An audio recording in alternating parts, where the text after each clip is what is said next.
नारद की सुनी। सोनका दत्ता 80,000 ऋषियों ने श्री सूत जी महाराज से पूछा कि हे प्रभु, इस कलयुग में वेद विद्या रहित मनुष्यों को प्रभु भक्ति किस प्रकार मिलेगी तथा उनका उद्धार कैसे हो, सो आप कहिए। सूत जी ने कहा कि इसी प्रकार एक समय नारद जी ने भी लक्ष्मीपति भगवान नारायण से पूछा। जिस प्रकार भगवान विष्णु ने नारायण देवार्ष नारद जी से कहा था, उसे मन लगाकर सुनिए। एक समय योगीराज नारद जी दूसरों पर कृपा करने की कामना से अनेक लोकों में विचरते हुए मृत्यु लोक में आए। यहाँ आकर अनेक योनियों में उत्पन्न सब प्राणियों को विविध प्रकार के कलेशों से दुखी और स्वकीय कर्मों से कलेशित देखकर इन प्राणियों का दुख किस तरह नाश होगा ऐसा मन में विचार कर तत्काल कहाँ गए, विष्णु लोक को गए।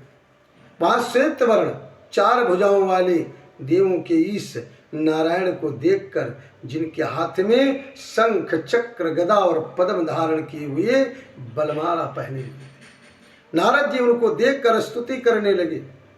नारद जी ने कहा कि वाणी और मन से अगोचर रूप अमित शक्ति वाले, मध्य तथा अंत रहित, रजोगुणादि से रहित, गुणों को उत्पन्न करने वाले, अखिल सृष्टि के आदिभूत तथा भक्तों का दुख विनाश करने वाले मैं भगवान विष्णु को नमस्कार करता हूँ।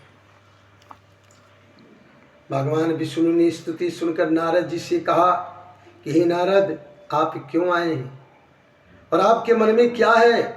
हे महाभाग, आप अपना मनोरथ तो कहिए, मैं उन सब का उत्तर दूंगा।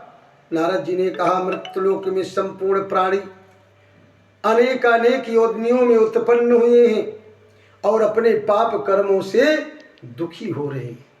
हे नाथ, यदि मेरे ऊपर आपकी कृपा हो तो बतलाइए उनका दुख कैसे दूर हो सकता है। श्री भगवान जी ने कहा, हे नारद, आपने संसार पर कृपा करने की कामना से उत्तम बात पूछी। जिस उपाय से प्राणी मोह से मुक्त हो जाते हैं वो सुनो, मैं कहता हूँ। अभूत पुण्य को देने वाले स्वर्ग तथा मृत्युलोक में परम दुर्लभ व्रत है।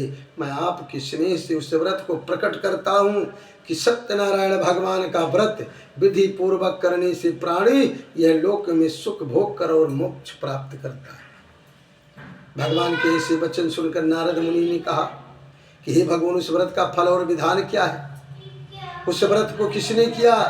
व्रत को किस दिन करना चाहिए? उसकी सारी विधि विस्तार से कही।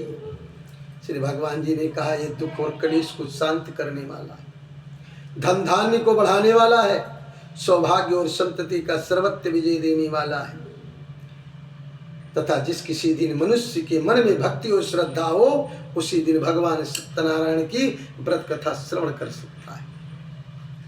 इसके लिए कोई मुहूर्त की जरूरत नहीं है। विप्रोर बंधु बांधों से धर्म में तत्पर हूँ, प्रसाद में नैवेद्य सवाया भक्ति से अर्पण करें। केला, घी, दूध, गेहूं का चूर्ण इत्यादि ले। गेहूं के अभाव में साठी का चूर्ण भी ले सकते और संपूर्ण प्रसाद भक्ति भाव से एकत्र कर भगवान का भोग लगा दे।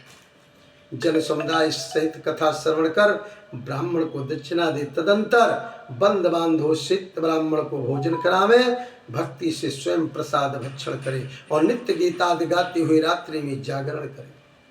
तदंतर भगवान सत्यनारायण का ध्यान करते हुआ अपने घर जाए।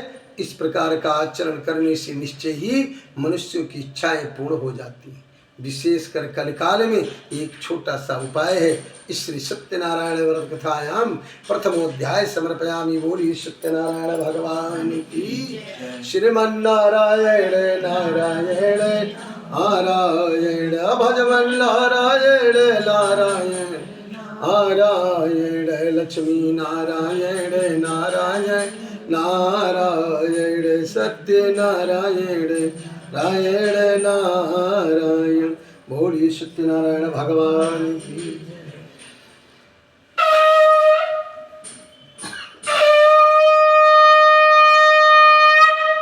अथ द्वितीयोऽध्यायः। सूत जी ने कहा, ऋषियों, जिसने व्रत किया उस कथा को कहता हूँ। काशी पुनि नामक सुंदर नगर में एक अत्यंत निर्धन ब्राह्मण रहता था। वो भूख और प्यास से बेचैन ही नित्य पृथ्वी पर घूमता था। ब्राह्मणों से अधिक स्नेह करने वाले भगवान उस ब्राह्मण को दुखी देखकर बूढ़े ब्राह्मण का रूप धारण करके और उसके पास जाकर के साथ पूछा कि हे ब्राह्मण देवता, आप नित्य दुखी हुआ पृथ्वी पर क्यों भटकते? हे द्विजोत्तम, मैं उसका सारा कारण सुनना चाहता हूँ, कहो। ब्राह्मण ने कहा, मैं अत्यंत दरिद्र हूँ और भिक्षा मांगने के लिए इस पृथ्वी पर घूमता हूँ। हे भगवान, यदि मेरी दरिद्रता दूर करने का उपाय जानते हो तो कृपा करके बतलाइए। वृद्ध ब्राह्मण ने कहा, सत्यनारायण भगवान सभी मनोरथों को सिद्ध करने वाले। हे ब्राह्मण, आप उन्हीं का पूजन करें और जिसके करने मात्र से मनुष्य समस्त दुखों से मुक्त हो जाता है। विधि पूर्वक व्रत को बतलाकर वृद्ध विप्रधारी सत्यनारायण भगवान वहीं पर अंतर ध्यान हो गए और वृद्ध ब्राह्मण ने जिस व्रत को कहा उस व्रत को अवश्य करूंगा, ये सोचते हुए रात्रि को निद्रा न आई। प्रातः काल ही उठकर वो विप्र सत्यनारायण का व्रत करने का संकल्प करके और भिक्षा मांगने के लिए चल पड़ा। उस दिन विप्र को बहुत धन की प्राप्ति हुई। उस धन से बंद बांधों से उसने सत्यनारायण भगवान का व्रत किया।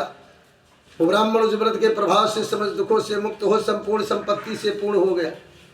उसी दिन से प्रत्येक महीने व्रत करने लगा। ये सत्यनारायण का व्रत करो द्विजोत्तम, समस्त पापों से